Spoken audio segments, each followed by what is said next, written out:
Que o mais polêmico e esperado depoimento da CPI da Covid acontece hoje. Entre maio do ano passado e março deste ano, fase em que o general Eduardo Pazuello esteve como ministro da Saúde, aconteceram e deixaram de acontecer vários fatores que explicam o atual retrato da pandemia no país. Durante o depoimento, Pazuello se isentou da responsabilidade pela falta de oxigênio em Manaus, Amazonas.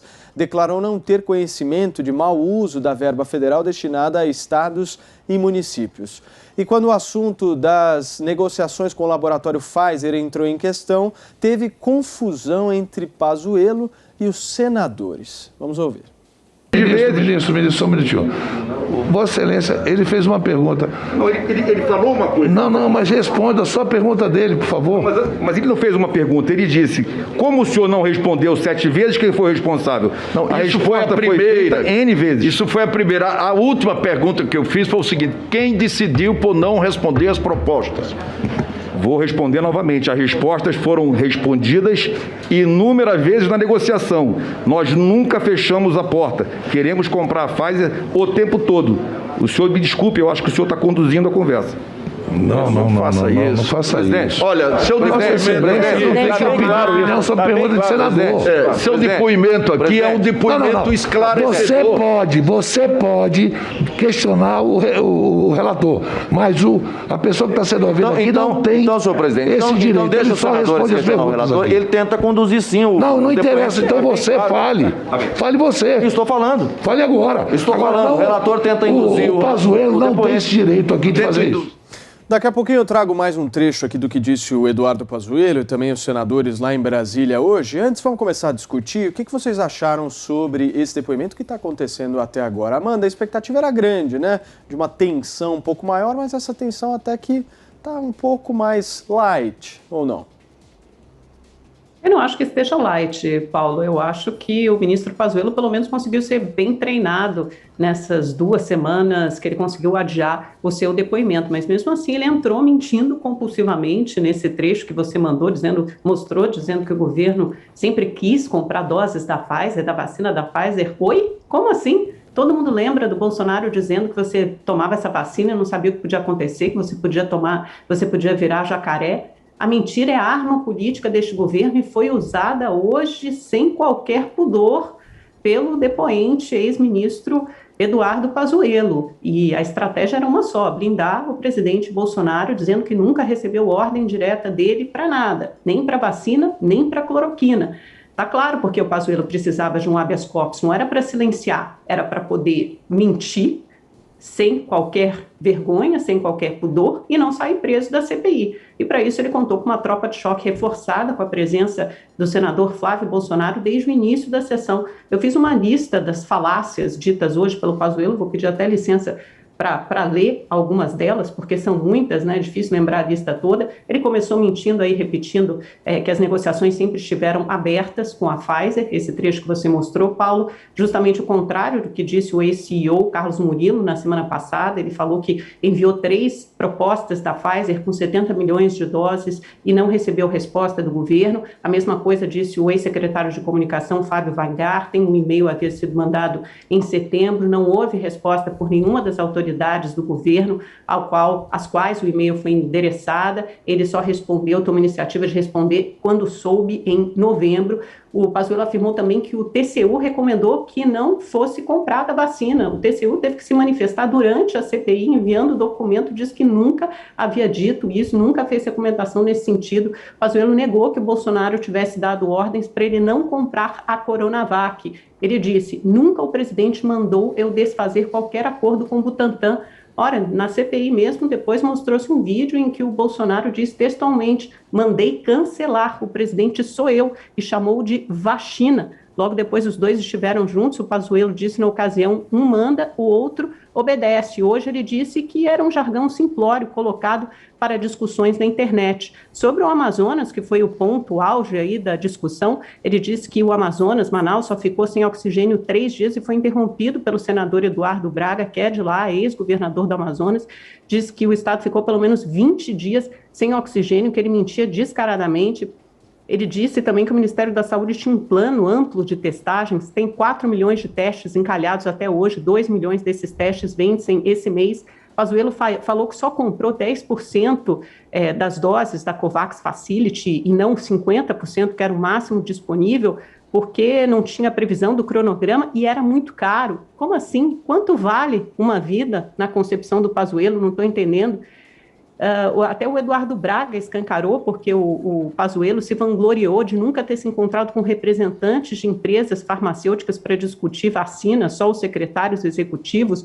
E ele falou, mas como assim, no meio de uma pandemia, um ministro não procurou vacina, não se encontrou com representantes de empresas farmacêuticas? Ele disse também que a cloroquina não foi adotada por orientação do presidente Bolsonaro, e sim por uma orientação do Conselho, uma liberação do Conselho Federal de Medicina. O Conselho Federal de Medicina só se pronunciou sobre a autonomia do médico. A cloroquina foi adotada como política de saúde pública, são duas coisas inteiramente diferentes. E o próprio Nelson Teich disse que deixou o Ministério porque havia uma pressão para que se adotasse oficialmente a cloroquina como remédio contra a Covid. Então, quer dizer, são tantas falácias e são tantas mentiras repetidas. Eu espero que os senadores, na continuidade, na continuação dessa sessão, consigam expor essas falácias para toda a sociedade. Constantino, eu quero ouvir agora a sua opinião sobre o depoimento de hoje. Paulo, um dia muito difícil para quem vive só de narrativas, né? Um dia bem difícil. A primeira grande narrativa que foi derrubada pela mídia militante foi a de que o ex-ministro Pazuello tinha recorrido à justiça para ter um habeas corpus preventivo porque era um covarde e ficaria calado, né? Ele respondeu todas as perguntas e depois a militância começou a achar que ele falava demais, né? Então pediram para ele ser mais conciso, responder sim ou não, enquanto que as perguntas eram carregadas de premissas falsas, de narrativas, né? E ele tentando contextualizar e dando respostas abrangentes, né? E isso parece que incomodou muito aqueles que estão preocupados em palanque. Mostrou que o Ministério vem trabalhando e trabalhando muito, que tinha tratativas com a Pfizer, entre outros laboratórios, há muito tempo e que as conversas nunca foram interrompidas, mas tem gente que não sabe como isso é complicado, né, até chegar a um memorando de entendimento, ainda mais em se tratando de saúde, de uma vacina com tecnologia nova, com condições muito peculiares de logística e armazenamento, né, sem aprovação ainda, sem nada. Então, é óbvio que essa grande tese dessa CPI circense, que era a grande expectativa da oposição, foi enterrada de vez hoje, né? O ex-ministro mostrou como o Ministério da Saúde estava trabalhando em todos os sentidos e esse foi o momento, inclusive, mais constrangedor para o senador lulista Renan Calheiros, quando ele realmente teve que explicar para o senador que não cabe a um ministro receber diretamente para negociação representantes de empresas, e achou que o senador deveria saber disso, né? Pelo visto, não sabe, como não sabe de muitas coisas. Não foi comunicado antes, com antecedência, em relação ao oxigênio em Manaus, também apresentou isso, né? Enfim, muitas narrativas foram por água abaixo hoje. Eu quero lembrar aqui, porque quem vive de narrativas tem sempre uma média móvel constante, né? Então, eles estão sempre jogando para frente toda a narrativa e expectativa. Eu quero lembrar que hoje era o dia D para eles, né? Eles estavam repletos ali de expectativa, de esperança de que esse depoimento fosse enterrar de vez, detonar de vez o presidente Bolsonaro e o governo, né, em relação às supostas omissões na pandemia. E o que vimos foi o contrário, né? O que vimos é que o dia de hoje enterrou de vez as falsas teses, a narrativa furada da oposição. Teve um momento bem constrangedor ali, inclusive, em que um senador, coitado, fazia todo um discurso de palanque e o presidente lulista teve que lembrá-lo que as câmeras estavam desligadas. Então, interromperam a sessão, o que mostra que a CPI não quer buscar a verdade, todo mundo sabe disso, ela quer palanque eleitoral, né? E, assim, a minha conclusão, Paulo, do dia de hoje, é que cá entre nós, eu não sei se existe ou não um mensalão chinês ali no Senado, até porque o Senado parece, hoje em dia, uma extensão do Partido Comunista Chinês, né? Mas se existe isso, eu acho que tem que investigar e seguir o dinheiro, né? Se existe, eu tenho para mim que a mesada vai ser cortada. Serrão, como é que você avaliou o dia de hoje? O dia D, que seria o dia da desgraça para o governo, o dia da destruição, foi fraco. O general Eduardo Pazuello se comportou como general foi digno, respondeu as perguntas como elas tinham que ser respondidas, disse o que tinha que ser dito, desagradando totalmente ao senador Renan Calheiros. O Renan passou 2 dias estudando 350 reportagens para se preparar para fazer as perguntas comprometedoras, pegadinhas, que atingiriam Eduardo Pazuello. E não foi bem sucedido nessa operação. Tudo que ele tentou jogar de tensão, o Pazuello conseguiu responder e foi direto. Ao contrário do que Renan tentou insinuar, dizendo que o depoente não estava agindo com objetividade. Objetividade é o quê? É concordar com a armadilha que ele estava querendo impor? É isso, esse era o jogo que o Renan estava achando que ia acontecer e não aconteceu. A oposição sai bastante frustrada, tanto do depoimento de ontem do ex-chanceler brasileiro, como o depoimento de hoje do general ex-ministro da Saúde. É preciso agora levantar questões sérias ainda dessa CPI. Um dos barracos que ocorreu hoje tratou de uma questão muito delicada, de uma briga intestina entre os amazônidas. Os senadores lá do Amazonas brigaram porque o presidente da comissão, Omar Aziz, não queria que se falasse da empresa monopolista de oxigênio lá do norte do país, que falhou na entrega, essa sim, falhou na entrega do oxigênio aos hospitais em Manaus.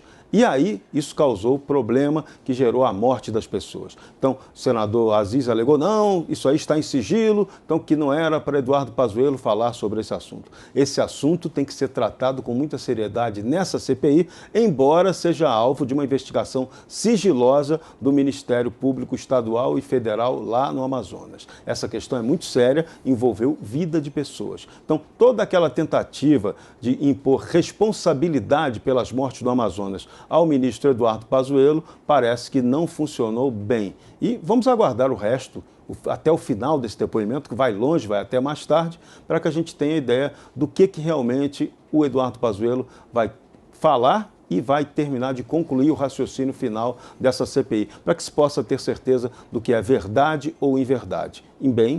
Embora já se saiba que o relatório dessa CPI já está escrito previamente. E já se sabe também previamente que ele será contestado por uma tentativa de relatório substitutivo apresentado pela base governista. Essa vai ser a guerra final da conclusão dessa CPI, que vai dar em coisa alguma, infelizmente, a não ser que entrem as investigações sobre governadores e prefeitos que cometeram sim, corrupção direta com o dinheiro que o governo federal liberou para o combate à Covid.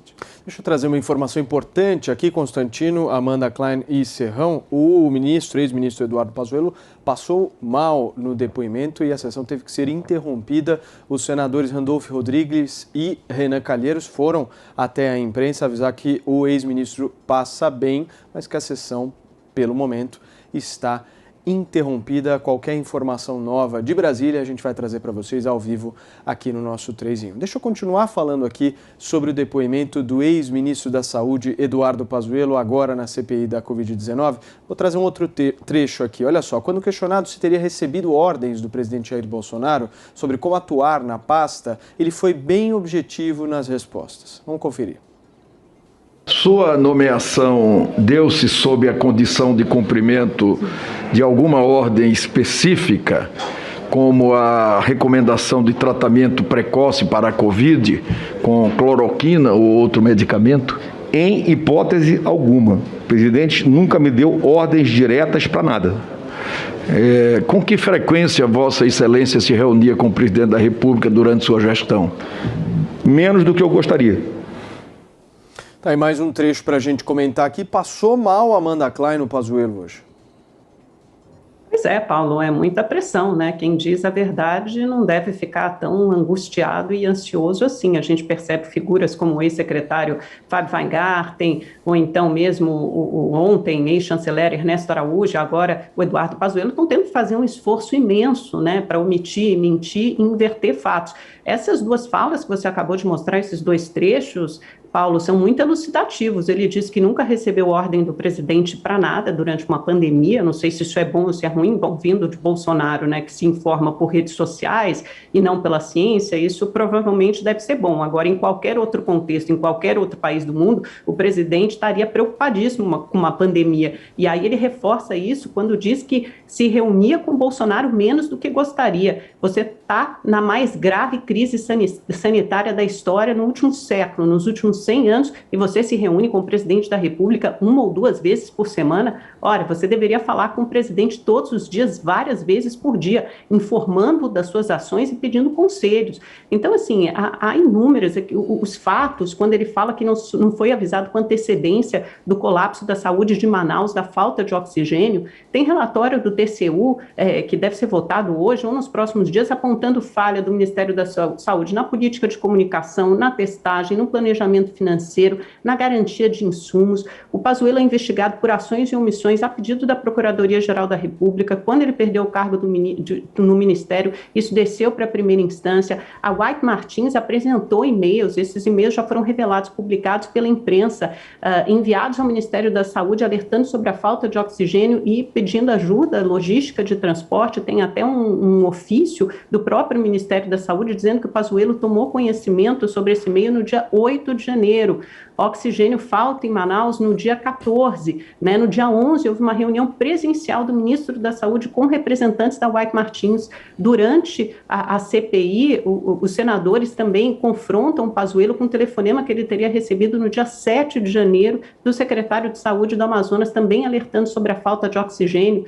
A transferência de pacientes só começa muito depois dessa data. A logística, a mobilização de transporte do oxigênio líquido também começa muito depois. O colapso acontece no dia 14, o transporte de oxigênio começa no dia 15. Quer dizer, uma sucessão de erros e inverdades. Ele fala que o tal Tratikov, aquela plataforma digital que orientava médicos para usar cloroquina e outros medicamentos do tratamento precoce, nunca foi lançado oficialmente. É mentira. A Maíra Pinheiro, que estará lá amanhã depondo na CPI, lançou oficialmente esse programa no dia 11 de janeiro em Manaus. Disse que Manaus seria o primeiro estado a ter acesso ao programa. Então, quer dizer, são sucessivas inverdades e desinformações. É muito fácil desmontar, desmascarar todo esse discurso. Basta recorrer aos fatos cronológicos que são de amplo acesso ao público por documentos, por investigações e até mesmo na internet.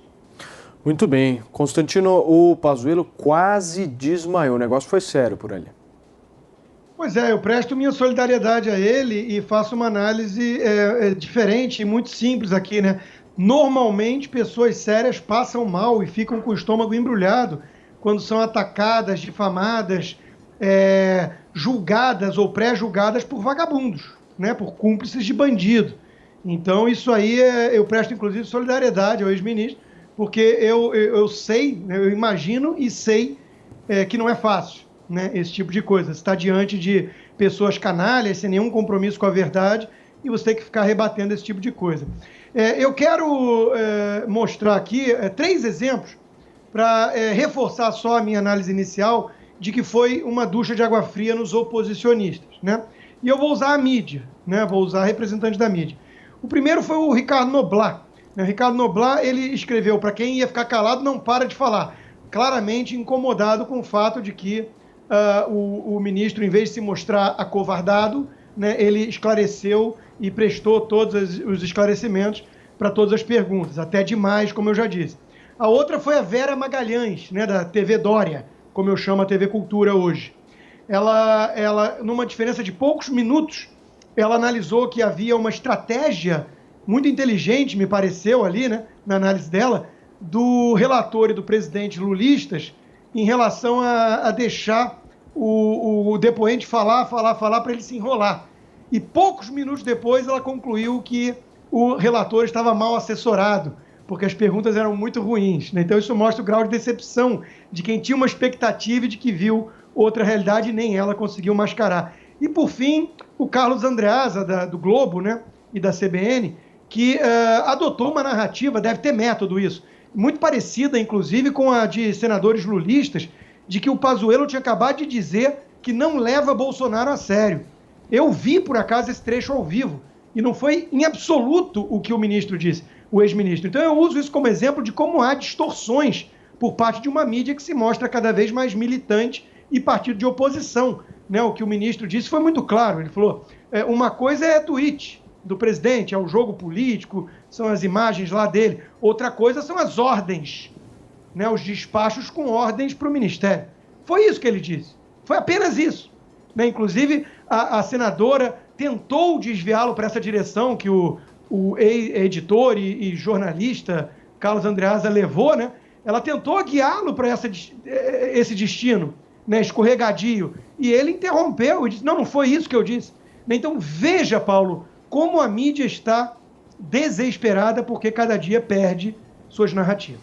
Depoimento do Pazuello hoje suspenso, hein, gente? Ele disse que vai retornar amanhã. Serrão. Pois é, mais desgaste que vem por aí. Agora, esse depoimento de hoje chamou a atenção para 2 pontos sobre o qual o governo Bolsonaro precisa refletir seriamente. Primeiro ponto, Eduardo Pazuello hoje teve um desempenho de comunicação excelente. Ele jogou aberto, foi direto, objetivo e poderia ter sido assim também quando foi ministro da Saúde. E na gestão dele falhou muito esse trabalho de comunicação, ele deu até explicações lá sobre questão de assessoria, de agência que estava sem contrato, mas nada disso se justifica. O esquema de comunicação do Palácio do Planalto, do governo Bolsonaro, foi uma tragédia nessa pandemia. Isso aí tem que ser reconhecido, esse erro tem que ser reparado, não para a melhora política do presidente, mas para a própria governabilidade do Brasil. A gente precisa ter um sistema de comunicação governamental oficial eficiente. Esse falhou demais. O segundo ponto que chamou a atenção foi sobre aquelas reuniões, o ex-ministro da Saúde disse que gostaria de ter se reunido muito mais com o presidente Bolsonaro. E aí, isso chama atenção para um fato, que esse governo Bolsonaro, em seu primeiro ano, logo no começo, ele chegou a discutir um ponto que seria adotado como estratégia, como procedimento do governo, que seria a criação do chamado centro de governo, que é o quê? Alguém que cuidaria do meio-campo da administração federal para que o presidente Bolsonaro pudesse cumprir aí o seu papel de chefe de governo, chefe político e chefe de Estado. E isso não aconteceu, perdeu-se essa chance. Bolsonaro tinha um vice-presidente com toda a capacidade que tem, que é o Mourão, que poderia muito bem fazer esse meio-campo de cuidar da gestão dos ministérios e deixar o presidente mais solto. Isso aí por picuinha, por fofocas que houve colocando o presidente contra seu vice, um contra o outro, e aí o governo perdeu a oportunidade rara de ter o quê? Um centro de governo, alguém que poderia atuar como gestor e tirar do presidente essa pressão de estar ali exercendo o papel de governante. Então, quando o ex-ministro da Saúde diz que teve pouca chance de se encontrar com o presidente, eu digo para vocês que isso foi um problema que aconteceu com vários ministros, porque o Brasil não tem um centro de governo. Então, Bolsonaro deveria ainda dar tempo de rever essa postura do seu modo de governar. Isso aí não é bom nem para ele politicamente e nem é bom para a administração pública. Perfeito, meu caro Serrão. Amanda, Constantino, vocês querem rebater algum comentário um do outro? Porque eu tenho mais alguns minutinhos antes de ir para o break. Podemos? Vocês que mandam. Então vamos seguindo aqui.